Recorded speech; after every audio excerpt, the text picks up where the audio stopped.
Once upon a time in a small, forgotten village, nestled between rolling hills and thick forests, there lived a man named Simon. Simon was a reclusive man, known for his solitude and peculiar habits. He lived in an old, creaky house at the edge of the village, where the walls whispered secrets and the floorboards groaned under the weight of time.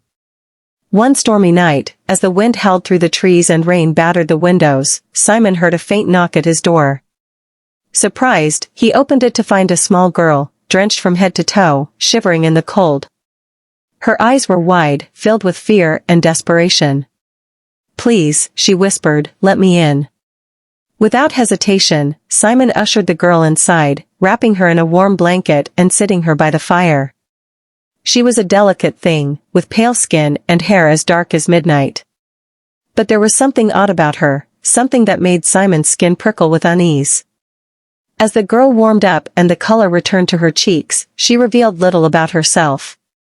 She had no name, no past she could remember, and no home to return to.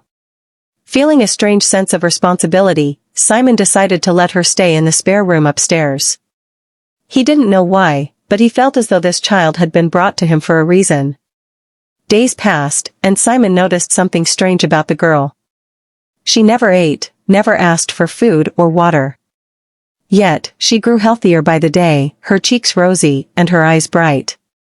Then, one evening, as Simon prepared to check on her, he heard a strange noise coming from her room, a gagging, retching sound. Alarmed, he rushed upstairs and flung open the door. There, on the floor, the girl knelt over a pile of something that glimmered in the dim light. As Simon approached, his breath caught in his throat. It wasn't vomit, it was coins. Shiny, golden coins, spilling from the girl's mouth like water from a fountain. She looked up at him, her eyes full of sorrow. "I'm sorry," she whispered. "It happens every night." Simon was stunned, unable to comprehend what he was seeing. The girl continued to vomit, and with each heave, more coins spilled onto the floor, forming a small mountain of gold. When it finally stopped, she collapsed onto the bed, exhausted. For a long moment, Simon just stood there, staring at the wealth before him. His mind raced with possibilities. With this gold, he could live like a king, buy anything he desired, and leave the village far behind. But as he looked at the girl, so small and fragile, a pang of guilt twisted in his chest. The next morning, Simon decided to keep the girl's secret. He collected the coins and hid them away, using only what he needed to repair his home and buy food. He treated the girl with kindness, but a part of him was always conflicted, torn between greed and the responsibility he felt toward her. As the weeks turned into months, Simon's hoard of gold grew. He tried to ignore the gnawing feeling in his gut, but it became harder each day. The girl, meanwhile, grew weaker, her eyes losing their brightness, her skin turning pale once more. She never complained, never asked for anything, just continued to vomit gold each night, and Simon continued to gather it. One night, as Simon counted his growing wealth, the girl approached him. Her voice was weak, barely a whisper. "Please," she said, "let me go." Simon was taken aback. "Go? But where would you go? You have no home, no family. You're safe here." The girl shook her head. "This isn't safety. I'm trapped. I don't want to do this anymore. Please, set me free." Torn between his greed and a sudden surge of compassion, Simon found himself at a crossroads. The gold had brought him comfort, yes, but it had also brought him misery. He looked at the girl, now a shadow of the child who had arrived on his doorstep months ago.